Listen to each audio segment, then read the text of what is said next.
The year 2022 was rich in movie flops. Some of them are attributed to the effects of COVID. It's likely that a lot of the failures will be blamed on COVID for many years to come, and sometimes it doesn't look like they're just trying to cover their lack of effort. There are movies from last year, like Jungle Cruise, which completely failed at the box office. But then, it had a legendary success on streaming. And on the back of that success, a sequel was even announced. But apart from the announcement, there was nothing further. Which is odd for a big success of streaming, don't you think? There are similar projects this year too. But even though they had the exact same flop at the box office and streaming success later, sequels is not only announced, but already being filmed. Although there are options related to budget cuts and starting work on the third film before the second one even hits the box office, there is a chance it would have been too expensive to phase it out. The money would have gone down to the drain, but at least some of it could be recouped. And I'll try to point these things out in a video, whereas some official statements that the flop in cinemas was covered by other sources of income. There are too many films that failed this year, so the only way I can fit them all in one video is to do the simple listing, which I'm not gonna do. So, this will be a two-part video. And although they won't fit all the films, the biggest fiascos will be covered, as well as those films that didn't live up to the expectations.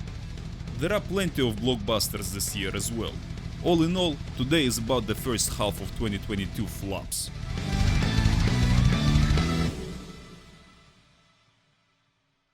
$40 million The King's Daughther. It's a curious project. Some might be surprised to see Pierce Brosnan starring, and may even think it's some sort of suspicious movie made by the Chinese for their market.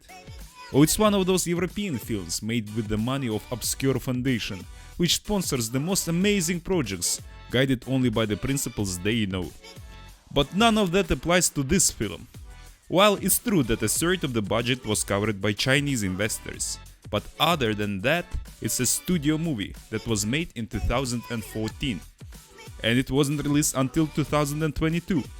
It was originally set to premiere in 2015, but during post-production something happened. The movie needed extra money for visual effects. Most likely Paramount Studios, which covered 1/3 of the budget and was going to do the distribution, was already aware of the quality of the film. So they refused to put any extra money into it. And the protracted showdown between the studio and various investors ensued, and the film itself was shelved. In 2017, the rights to the film were bought by Open Road Studios. Since the film had Chinese investors and actors, ahead loomed the distribution in the Celestial Empire, where the studio was going to break the bank in case the distribution in other countries would be not very good. The film was supposed to be released in 2018, and that's the year that Fan Bingbing happened. Is the superstar of Chinese cinema at the time. She was in the movie, and because of her, China was predicting great box office. But in 2018, the actress's social rating plummeted. She was quickly cancelled in her home country, and it turned out that she had been evading taxes and in her career had been using a system of double royalties common in the Celestial Empire. It's when officially someone gets paid $10, but is paid 10 million in an envelope. Taxes, of course, are paid only from $10, which some strange people did not like. This whole system quite unexpectedly came to light in 2018 and started with a Bing Bing. The actress disappeared for a while, and there were rumors that she was almost shot from a cannon to scare all the other Chinese actors, who were also cleverly using the same scheme. Even Jackie Chan, who was often seen with the actress in films, got in trouble. But he quickly said that he had nothing to do with it, and he had no idea such a horror had a place to be. So they believed him right away. But then it turned out that the actress was put under the house arrest and forced to pay the state almost 140 million in taxes and other fines. She apologized to everyone, told a lot of scary stories, and various villains who flashed in those stories quickly got caught and forced to do the landscaping in the desert. But the actress's career at home was over, which led to the immediate cancellation of all the films she was in. Even Bruce Willis's 60 Million Chinese film, which the actress was also in, suffered. It was cancelled, and then a year later it went straight online. Of course, the film The King's Daughter was also affected, and it couldn't be distributed in the country the studio was counting on the most. And there was such a ruckus that it couldn't be released anywhere. It could have offended some important Chinese friends, and it went back on a far shelf. And then, 4 more years later, it made its way to the cinemas. 8 years after it was finished filming, it was released on the wide American release. And the 40 million film was in the top 8 at the box office, after which it flew into the abyss. At the end, in the US box office, it grossed $2 million total. Russia gave the film another 400,000. Total box office receipts picture less than $2.5 million. Although Bing Bing was banned at home, she has been seen in South Korean and American films from time to time. In this video she will appear in another film. Death on the Nile is one of those films that flopped at the box office, but has a streaming success. It's a sequel to Murder on the Orient Express, which did well at the box office in 2017, grossing $352 million on a budget of $55. Such successful box office prompted the studio to immediately announce its intention to release a sequel as early as 2020. And at the end of 2019, filming began. Well, what happened next, everyone knows. The premiere at the end of 2020 had to be postponed, and it's been postponed several times, because of which the original budget of the film from $65–70 million bloated up to $90 million. At one point, Disney, which bought Fox, was even going to release the movie straight on a streaming service, but it turned out that various initial agreements back in 2018 required the studio to release the movie on other platforms like HBO. So the idea of streaming-only release was abandoned. And in February 2022, Death on the Nile hits theater, where it quietly failed, grossing only $137 million on a budget of $90. There are several nuances to this. A third of the film's budget is the cost of a lot of rescheduling. If the budget of the film is really $65 million, the flop is not that big. And since the film ranked first in views in the week of release on various online platforms, perhaps the studio was somehow able to recoup its investment. Because director Kenneth Branagh got the go-ahead for the third film. And not only did he get it, but a third film is being made as we speak. Its budget is not known yet, and it may be less than 65 or even 55 million for the first film. But there is another moment which could force Disney to start work on a third film, even in the case of the second being a flop. And that moment is called Kenneth Branagh. He is a producer, the director, the titular actor and overall the orchestra of the whole series of film. And after the success of the Orient Express, he could have signed a good contract whereby if the film were cancelled, he could get a really large amount of money if he reaches some revenue bar. This kind of situation is not uncommon in Hollywood. Basic Instinct 2 was once only released because Sharon Stone would have get over 40 million if it was cancelled. So it was easier to make a movie. At least then there'd be a chance to recoup some of its cost. Maybe it's a similar situation here. Director Roland Emmerich was once one of the most successful and expensive directors in Hollywood. Many of his films made studios hundreds of millions of dollars. But after 2010, Emmerich took a wrong turn and started to flop with all his films in a row. After another flop with the film Midway in 2019, Emmerich decided to return to the genre, in which he was previously often called the King. The director was going to launch Cataclysm of some kind of again, and in 2022, Moonfall arrived on the big screens. Originally, it was a studio project, but because of Emmerich's career, at one point, Universal panicked over the huge budget and abandoned the film. Then Emmerich bought the rights and ran around to independent investors, demanding $100 million from them. Various videos were assembled that convinced investors of the box office prospects of Moonfall. The filmmaker invested some of the money in the Moonfall out of his own pocket. Since the film was independent, no one really knows the real budget of the film. They saying different figures, from 130 to 150 million. But in any case, it's a lot of money, and Moonfall is considered one of the most expensive independent films in history. The budget for Moonfall was also inflated during the filming because of the various COVID restrictions. Even a few actors like Stanley Tucci had to get out of it. Plus, at the last minute, the premiere was moved from 2021 to 2022. The advertising campaign had already started and the money was thrown away. And that's what a lot of people would later write off as a terrible flop of the film. By the time it got to the box office, February 2022, Moonfall had fallen. In the States, the film only grossed 19 million. According to various sources, Lionsgate Studios spent from 12 to 14 million on TV commercials in this country alone. In the rest of the world, Moonfall got another 48 million, which is still too little for a movie with a budget like that. And although it seems to have been spent on marketing, various analysts believe that 12 million for a blockbuster TV ad is a laughable number, and many people simply didn't know that the movie was out and why to go to such a movie. The situation in the world is similar. Because of the postponement and the money that flew out to advertisement in 2021, no one decided to increase the advertising budget. They began to write off the film in advance and spent minimal amount on its promotion. It is true to say here that the average viewer score of 5 out of 10 could have been predicted by different distributors, knowing the quality of the film, and did not spend too much. It is because of this point, not because of any other. With a budget around 140 million and a box office of 67, Moonfall was one of the big flops of 2022.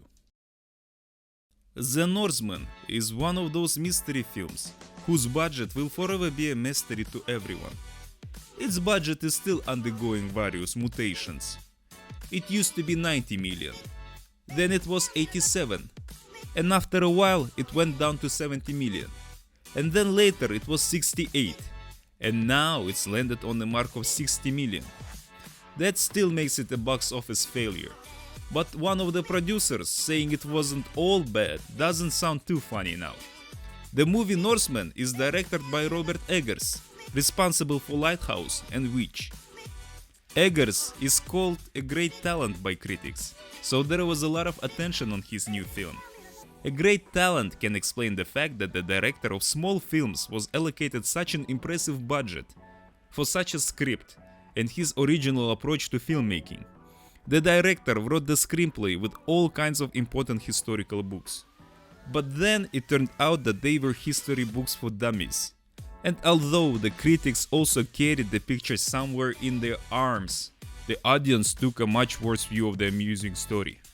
But all this does not negate the fact that the film is very stylish, and where the money was spent can be seen. Eggers, by the way, heard all the jokes about the historicity, so he willingly commented on them. The director thinks that it was all long time ago, and he couldn't make it 100% historical, so he was struggling to imagine how it could really be. And that's what the Northman is based on. And in the director's mind, Vikings could run around in their underpants, on all fours, and bark because it was a very wild time. This film also suffered because of crazy virus. Shooting even had to be stopped, because of which later the film budget would gradually go into space. Maybe 90 million is just taking into account various problems and unforeseen expenses, and 60 is the budget which actually went on shooting. When The Northman was filmed and shown to the test audience, it turned out that no one understood anything and immediately fell asleep. All these tricks with conversation in ancient Nordic languages were quickly cut out of the film. No one wanted to read the subtitles. And the first half of the film too was cut off, where the test group fell asleep most actively. The director would later be asked about the director's version of the film, but he will say that some moments in the film needed repairing, and the director's version can be considered the one which was shown in cinemas. Although he is not very happy with the fact that he didn't have the final cut and that editing was done by the producers. The director's version grossed 69 million at the box office. At a budget of 90, it looks pretty bad. At 62, but there is a possibility that someone got lucky. At least that's what the studio's producer, Focus Features, hinted at. The studio covered a quarter of the film's budget, and according to the producer, they did quite well with the streaming release, and specifically they were able to recoup their investment. What Regency and Universal have is anyone's guess. The Ambulance movie was supposed to come out way before 2022. Because it's a small movie, it's usually overlooked. But the movie was close to production in early 10s. Philip Noyce wanted to remake the Danish film right after his film Salt. And then creative differences intervened and Noyce dropped out of the project. And then it was put on a shelf, from where it was pulled out for a new attempt in the mid-10s. But it didn't make it to the filming stage either. Bay joined the project during COVID restrictions. The director wasn't allowed to make a big movie. Too many people were needed, and everyone knew that the budget behind the restrictions could swell to some obscene proportions. So Bay went to his agent and asked him to find something small for him, to shoot quickly and feel like a director. He was quickly found one, which Bay said he was happy with.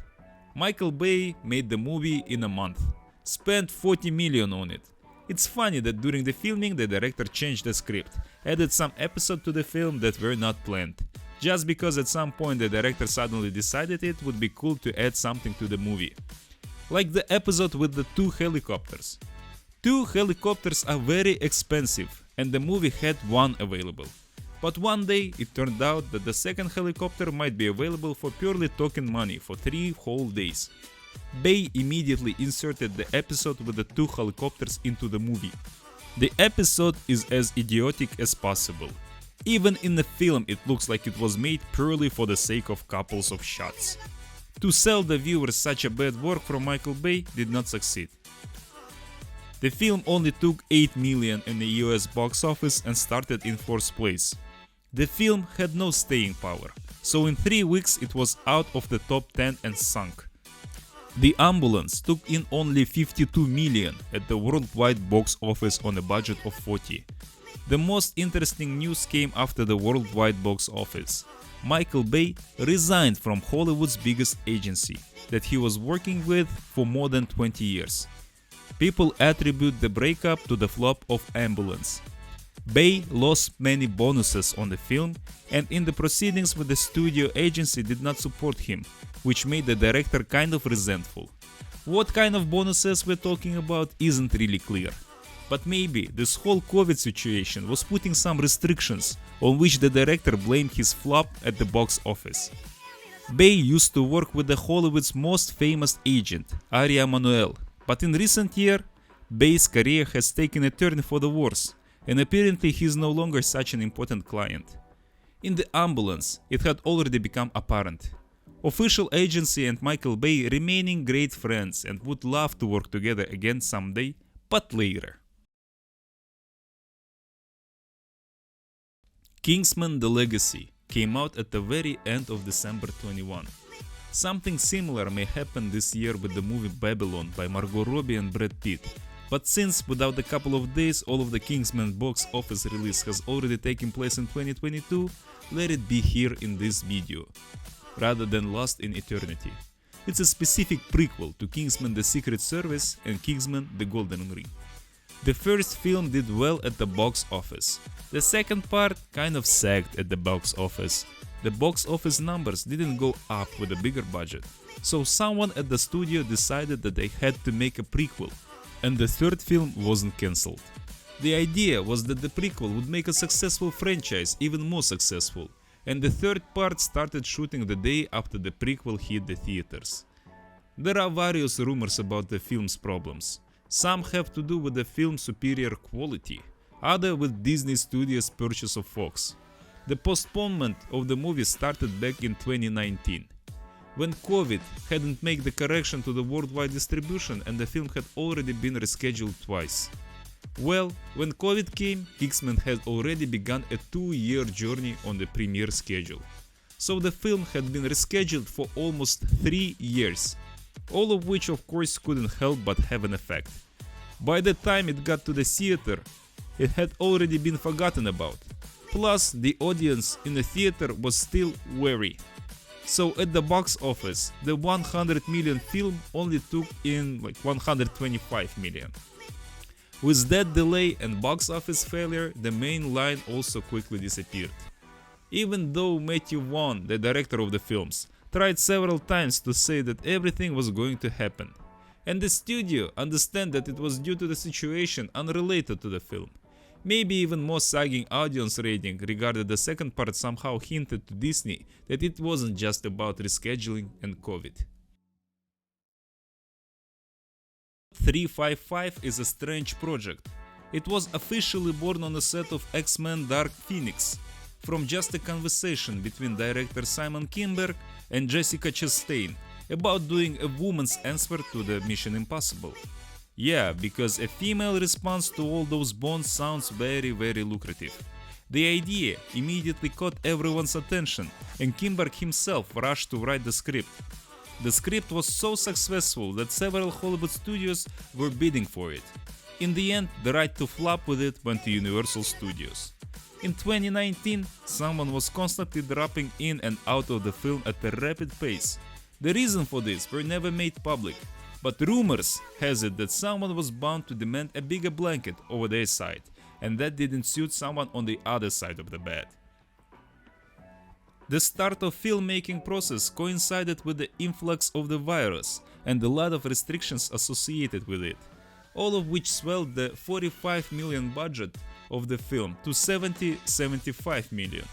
Well, after the filming had been handled, the premiere of the film was postponed, so it moved from 2021 to early 2022.